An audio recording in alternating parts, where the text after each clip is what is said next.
এগিলাচ এনেকুৱা পানী, যিগিলাচ পানী যদি আপুনি খায় তেন্তে 121টামান বেমাৰৰ পৰা আপুনি বাচি থাকিব পাৰিব।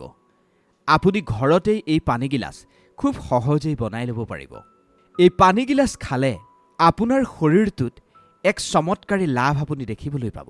ভিডিঅ'টো আজি বহুত বেছি ইম্পৰ্টেণ্ট, সেইকাৰণে এই ভিডিঅ'টো আপুনি শেষলৈকে চাব। নমস্কাৰ, মই কৃষ্ণ ভূঞা, আপুনি চাই আছে be positive and always be positive.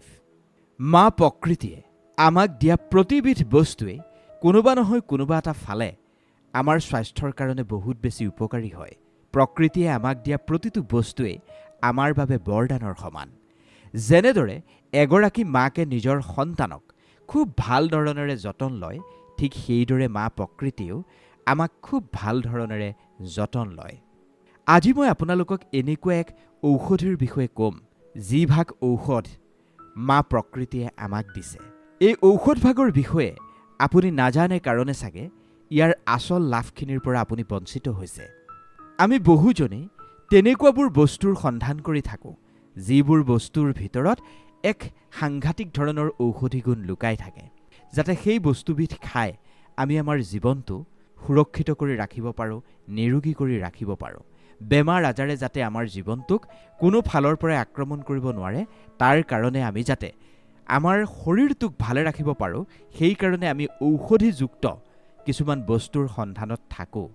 আৰু এনেকুৱা কিছুমান বস্তুৰ সন্ধান কৰোঁ, যিবোৰ বস্তুৰ দ্বাৰা যাতে আমাৰ ষ্টেমিনা বৃদ্ধি হয়, আমি যাতে আমাৰ শক্তিখিনি বৃদ্ধি কৰিব পাৰোঁ, সেইকাৰণে আমি তেনেকুৱা কিছুমান ঔষধি বস্তুৰ সন্ধানত থাকোঁ।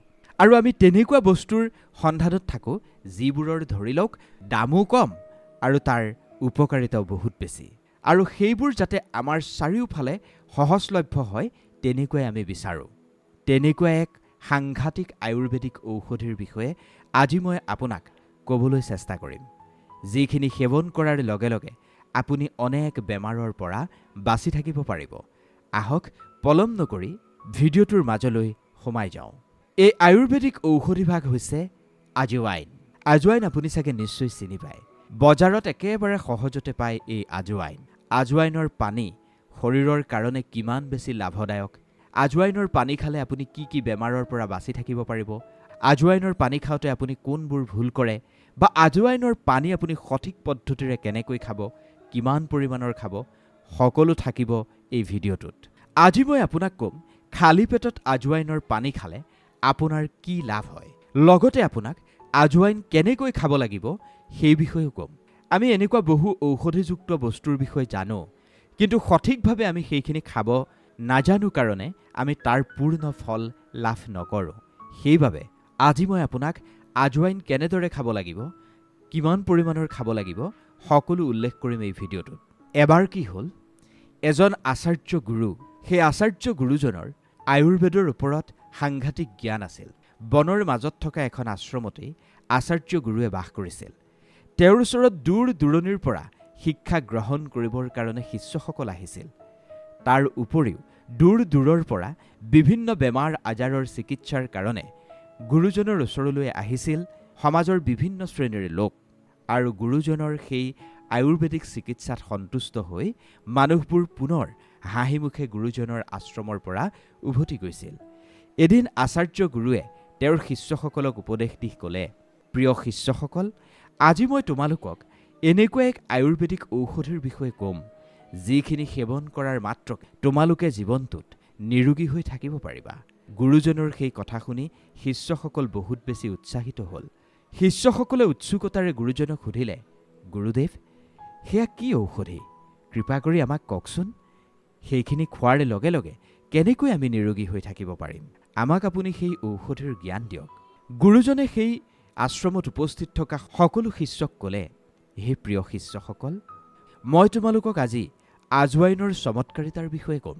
আজৱাইনত কি কি পোষক তত্ত্ব থাকে, যি তত্ত্বৰ জৰিয়তে এজন মানুহ নিৰোগী হৈ থাকিব পাৰে। এতিয়া আপুনি আজৱাইনৰ মহাশক্তিৰ বিষয়ে জানি লওক এই ভিডিঅ'টোত। আচলতে আজৱাইনত এনেকুৱা এক এচেঞ্চিয়েল অইল থাকে, যিখিনি বিভিন্ন ধৰণৰ বায়' এক্টিভ কম্পাউণ্ডৰে তৈয়াৰী, আৰু সেইকাৰণেই ইয়াৰ ঔষধীয় গুৰুত্ব আছে। বছৰৰ 12 মাহেই আজৱাইন উপলব্ধ। মছলাযুক্ত বস্তু যেনে ধৰক জিৰা, জালুক এনেকুৱা ধৰণৰ বস্তু যিবোৰ দোকানত বিক্ৰী কৰে, কেতিয়াবা কিছুমান গ্ৰছাৰীৰ দোকানতো পোৱা যায়। একেবাৰে সুলভ মূল্যত আপুনি আজৱাইন পাব। আজৱাইনৰ দাম ইমান বেছি নহয়। পাতলীয়া হালধীয়া ৰঙৰ হয় এই আজৱাইন। আজৱাইন আমি শুকান ৰূপতেই ব্যৱহাৰ কৰোঁ। আজৱাইনৰ বীজ আৰু তাৰ তেলত বিভিন্ন ধৰণৰ বায়' এক্টিভ কম্পাউণ্ড থাকে, যিখিনিৰ ভিতৰত আছে থাইমল, টাৰ্পিনইড, পি চাইমান, গামা টাৰ্পিনন আৰু এছেঞ্চিয়েল অইল মুখ্য ৰূপত থাকে। থাইমল আৰু কাৰ্বকল এনেকুৱা এক গুৰুত্বপূৰ্ণ পোষক তত্ত্ব যিখিনিয়ে ফাংগাছ আৰু বেক্টেৰিয়াৰ বিকাশ ৰখাই দিয়াৰ কাম কৰে। আজৱাইনৰ ভিতৰত ইমান বেছি নিউট্ৰিয়েণ্টছ পোৱা যায় যিখিনিয়ে আপোনাক সকলো ধৰণৰ ভিটামিন, সকলো ধৰণৰ মিনাৰেলছ আৰু বহুত বেছি পৰিমাণৰ ফাইবাৰ, যিখিনি আপোনাৰ স্বাস্থ্যৰ কাৰণে বহুত বেছি লাভদায়ক, এই সকলোবোৰ আজৱাইনৰ ভিতৰতেই পোৱা যায়। এতিয়া মই আপোনালোকক প্ৰথমেই আজৱাইনৰ পানীৰ উপকাৰিতাৰ বিষয়ে এই ভিডিঅ'টোত উল্লেখ কৰিম। ইয়াৰ প্ৰথমটো উপকাৰ হৈছে আজৱাইনৰ পানী খালে আপোনাৰ ছালৰ উজ্জ্বলতা বৃদ্ধি পাব। ছালৰ বিভিন্ন সমস্যাত যিসকল মানুহ ভুগি আছে, তেওঁলোকে যদি ডেইলি আজৱাইনৰ পানী খায়, তেওঁলোকৰ ছালৰ উজ্জ্বলতা বাঢ়িব। যদি আপোনাৰ স্কিনখন ড্ৰাই, আপোনাৰ যদি স্কিনৰ খজুৱতি আছে বা বিভিন্ন ধৰণৰ আপোনাৰ যদি স্কিনৰ সমস্যা আছে, এলাৰ্জি হ'ব পাৰে বা অন্যান্য স্কিনৰ যিবোৰ সমস্যা আছে, কাৰোবাৰ মুখত দাগ থাকে, কাৰোবাৰ মুখৰ উজ্জ্বলতা কম, চকুৰ গুৰিৰ তলত ক'লা ক'লা পৰে, যিমান ধৰণৰ স্কিনৰ সমস্যা আছে, এই সকলো সমস্যাৰ পৰা আপুনি বাচি থাকিব পাৰিব যদি আপুনি ৰাতিপুৱা আজৱাইনৰ পানী সেৱন কৰে। এই পানী বহুত বেছি লাভজনক আপোনাৰ শৰীৰটোৰ কাৰণে। আজৱাইনৰ ভিতৰত এনেকুৱা কিছুমান পোষক তত্ত্ব পোৱা যায় যিখিনিয়ে আপোনাৰ শৰীৰত কলেজন প্ৰডিউচ কৰাৰ কাম কৰে। আৰু কলেজ এক ধৰণৰ স্কিন ফাইবাৰ হয় যিখিনিয়ে আপোনাৰ মাচুলছখিনি জোৰা লগাই ৰাখে। ইয়াৰ পৰা কি হয়, আপোনাৰ মুখমণ্ডলৰ যি উজ্জ্বলতা, সেই উজ্জ্বলতাখিনি আগতকৈও বেছি বৃদ্ধি কৰে, অৰ্থাৎ মুখৰ গ্ল' বঢ়োৱাৰ ক্ষেত্ৰত এইখিনিয়ে সহায় কৰে। আৰু আপোনাৰ চেহেৰাত যিবোৰ ৰিংকলছ থাকে, সেইখিনিও আপোনাৰ আৰু সোনকালে নাহে। অৰ্থাৎ আপোনাৰ বয়স বাঢ়ি যোৱাৰ যি প্ৰক্ৰিয়া, সেইখিনি লাহে লাহে কম হৈ আহে। অৰ্থাৎ আপোনাৰ বয়স হ'লেও বয়সৰ চাপ আপোনাৰ মুখমণ্ডলত নপৰে। বয়স বহুত বেছি হ'লেও আপোনাক কম বয়সীয়া যেনেই লাগিব আজৱাইনৰ পানী সেৱন কৰিলে। ইয়াৰ পিছত সেই গুৰুজনে শিষ্যসকলক ক'লে, আজৱাইনৰ পানী খালে মানুহৰ শক্তি, মানুহৰ কাৰ্যক্ষমতা, মানুহৰ বল বৃদ্ধি পায়। আজৱাইনৰ পানী সেৱন কৰিলে পেটৰ সমস্যা, বুকুৰ জ্বলা-পোৰা, ভোক কমকৈ লগা, এইবোৰৰ কাৰণে আজৱাইনৰ পানী খুবেই উপকাৰী। চাওক, যেতিয়াই আপুনি আজৱাইনৰ পানী খোৱা আৰম্ভ কৰিব, তেতিয়াই এই পানীখিনিয়ে আপোনাৰ শৰীৰলৈ গৈ কি কৰিব জানেনে? আপোনাৰ শৰীৰৰ ভিতৰৰ যিবোৰ চেলছ আছে, তাৰ ভিতৰৰ যি এটিপি এনাৰ্জি আছে, সেইখিনিক পূৰ্বতকৈ বহুত বেছি বৃদ্ধি কৰে এই আজৱাইনৰ পানীয়ে। আৰু আপোনাৰ শৰীৰটোত যিমান বেছি এটিপি এনাৰ্জি আছে আৰু আপোনাৰ শক্তি সিমান বেছি বৃদ্ধি পাব। আপোনাৰ বল আগতকৈও তেতিয়া বাঢ়িব। আজৱাইনৰ পানীয়ে কেলছিয়াম যিবোৰ চেনেল আছে, সেই চেনেলবোৰ ব্লক কৰে আৰু যি ব্লাড প্ৰেছাৰৰ লেভেল আছে, সেইখিনিক নৰ্মেল কৰি ৰাখে। আজৱাইনে বায়ু প্ৰবাহ আৰু হাওঁফাওঁৰ কাম কাজ যথেষ্ট পৰিৱৰ্তন কৰে।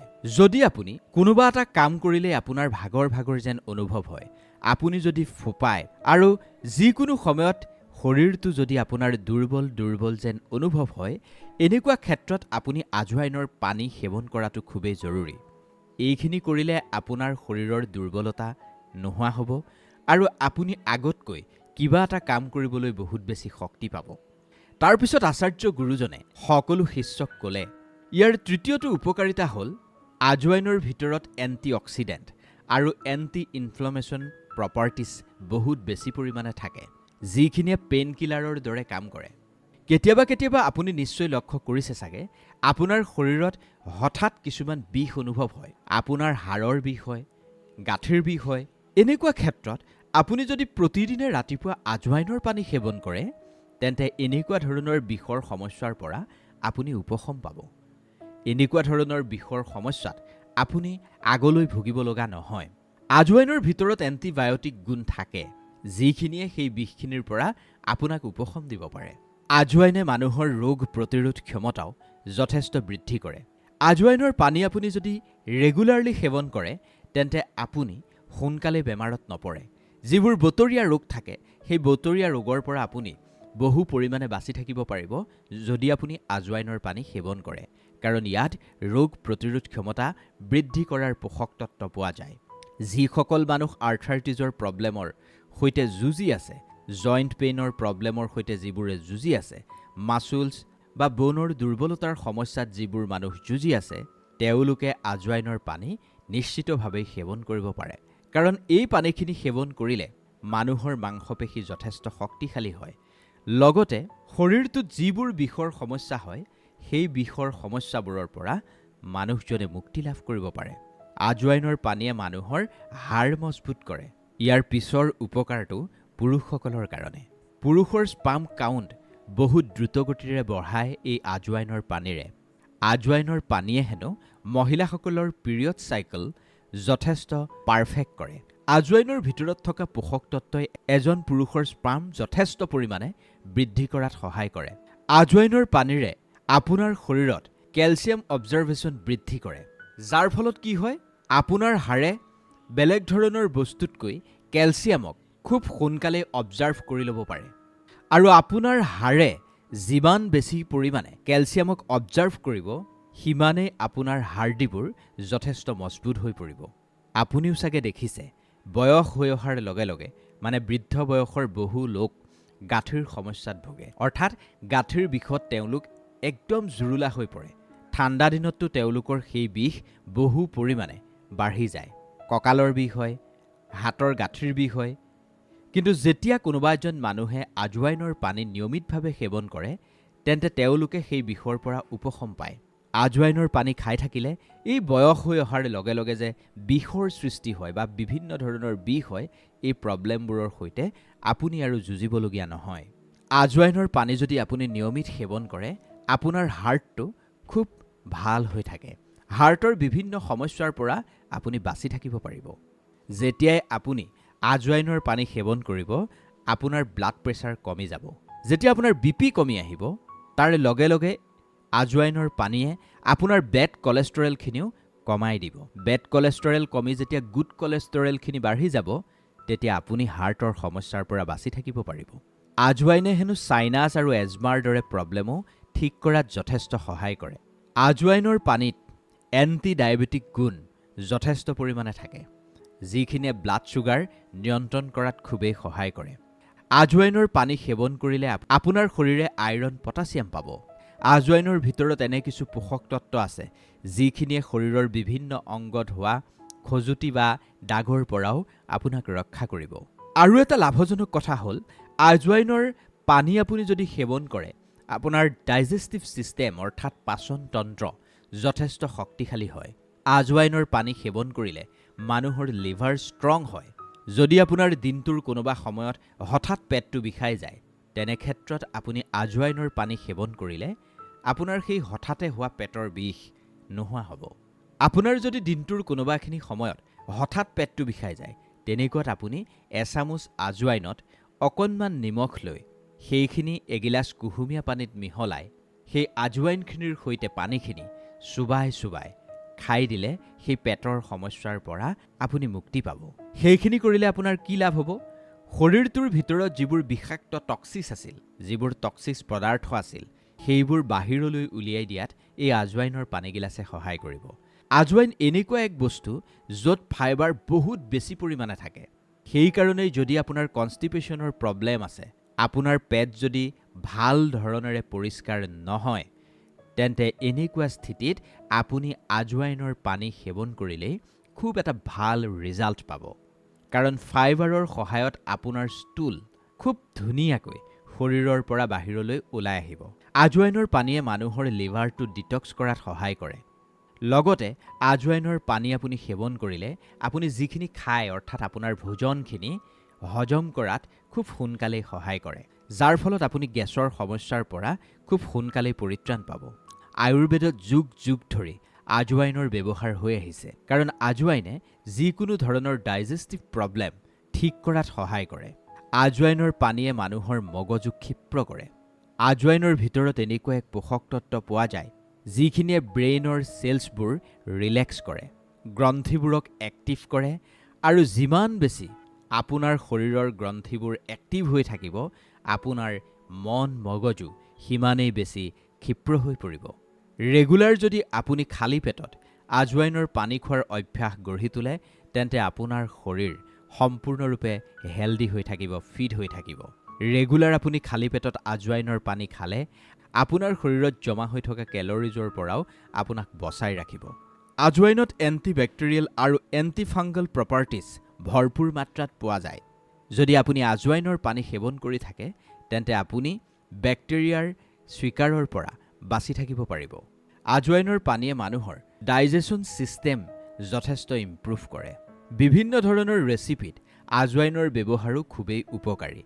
আজৱাইনে বডিত থকা টক্সিছ পদাৰ্থবোৰ ডিটক্স কৰাত সহায় কৰে আৰু শৰীৰত সৃষ্টি হোৱা যিবোৰ হাৰ্মফুল বেক্টেৰিয়া, যিবোৰে মানুহৰ ক্ষতি কৰিব পাৰে, সেইবোৰ যথেষ্ট কম কৰি পেলায়।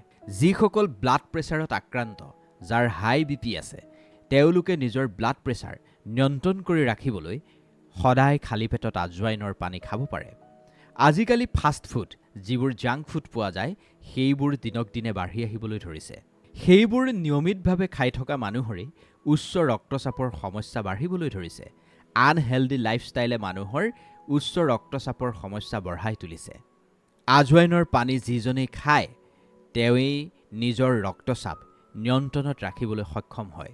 আৰু এটা গুৰুত্বপূৰ্ণ কথা, বহুতৰে চুলি সৰে। চুলিৰ সমস্যাই মানুহক কেনেকৈ জুৰুলা কৰে, সেয়া আৰু নতুনকৈ কোৱাৰ প্ৰয়োজন নাই। আজৱাইনৰ পানীয়ে আমাৰ চুলিখিনিক সুৰক্ষিত কৰি ৰাখে।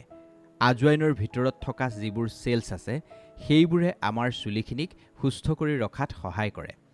ভিটামিন আৰু কেলছিয়াম আজৱাইনৰ নিয়মিত সেৱনে আমাৰ চুলিৰ গুৰিবোৰ মজবুত কৰে।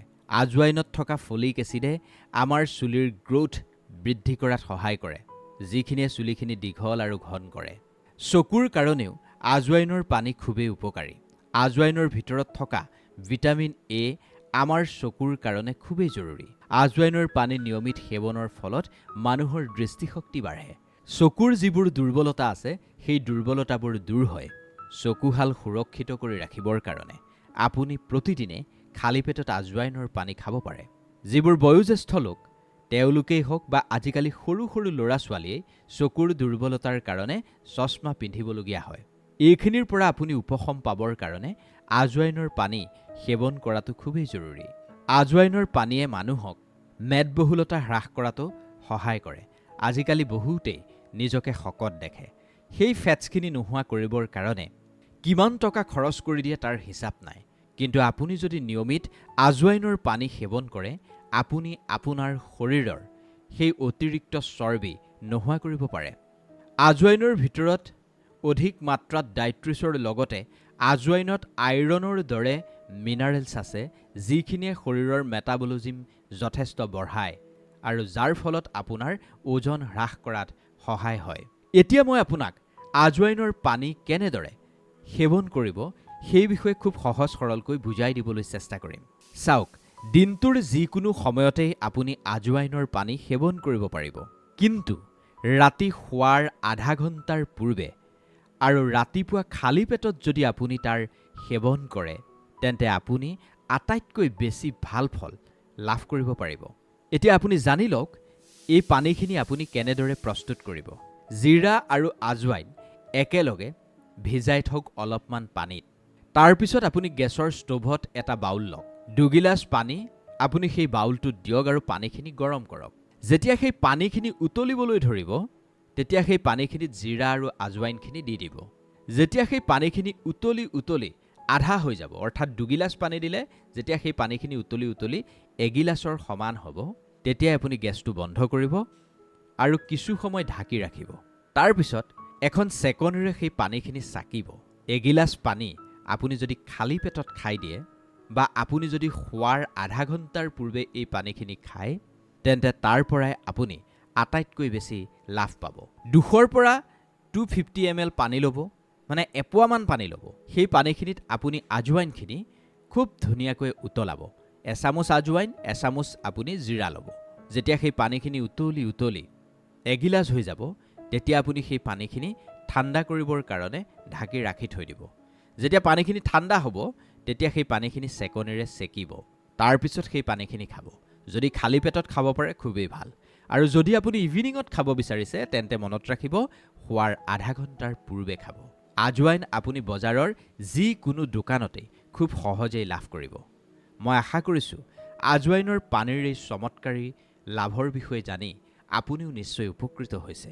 যদি 10জন নিৰোগী হৈ থকাটো আপুনি বিচাৰিছে, এই ভিডিঅ'টোৱে যদি কাৰোবাৰ উপকাৰ সাধন কৰিব বুলি আপুনি ভাবিছে, তেন্তে যিমান পাৰে সিমান ভিডিঅ'টো শ্বেয়াৰ কৰিব আৰু আমাৰ চেনেলটো ছাবস্ক্ৰাইব কৰি দিবলৈ নাপাহৰিব। ধন্যবাদ।